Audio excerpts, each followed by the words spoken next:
Hi, and welcome back to part 5 of this camper renovation. So here I have decided to put some wallpaper on that wall in the bedroom.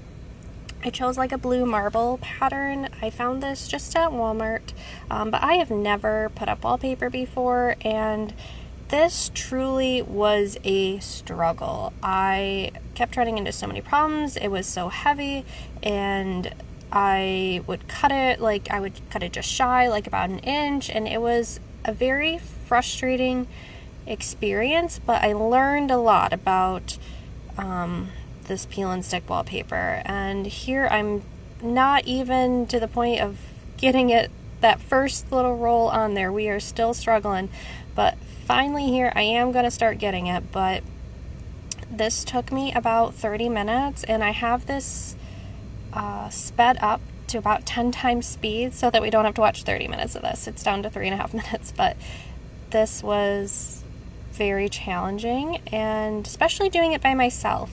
You know, I've seen a lot of videos of people doing like these DIY renovations, and I think they always have help, and that is what makes a huge difference in these projects.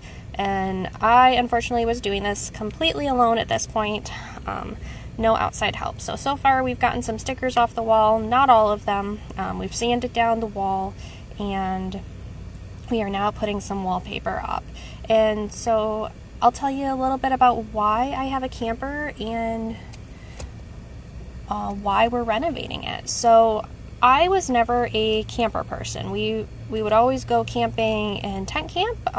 Campers are not my thing. Like, I'm gonna straight up say that. I live in a camper, and campers are not my thing. I know not a lot about them, and I don't even haul them. We either have to pay somebody to haul my fifth wheel, or we have to use my mom's truck. But my mom didn't even have this truck until about a year ago, and I've had this little camper for about 3 years now.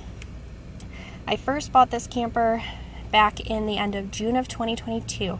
I was just getting out of a bad relationship and needed a place for me and my cats to stay, because essentially at that point I was working away from home, had nowhere for the cats to be. Even though I was staying with family, they did not want cats in the house, which is fine, it's their house. And so I needed a solution to keep the cats with me, because they were my babies, and there was no way like I was ever going to be giving them up, and it wasn't even really an option for my mom to take them either, because her cats simply did not get along with my cats. And so that posed a very difficult decision on my end, and that was what to do. How do I solve this? And I had been looking into vans, but they were kind of small, and they were way out of my price range, and I didn't even think I could get approved for a loan. And I didn't want to be in debt about 80 grand. I just paid off my car, and so I had about 20 grand in my name, and I went to an RV dealership, and I was like, listen, this is what I have, and then this is what I came home with. So, like and subscribe.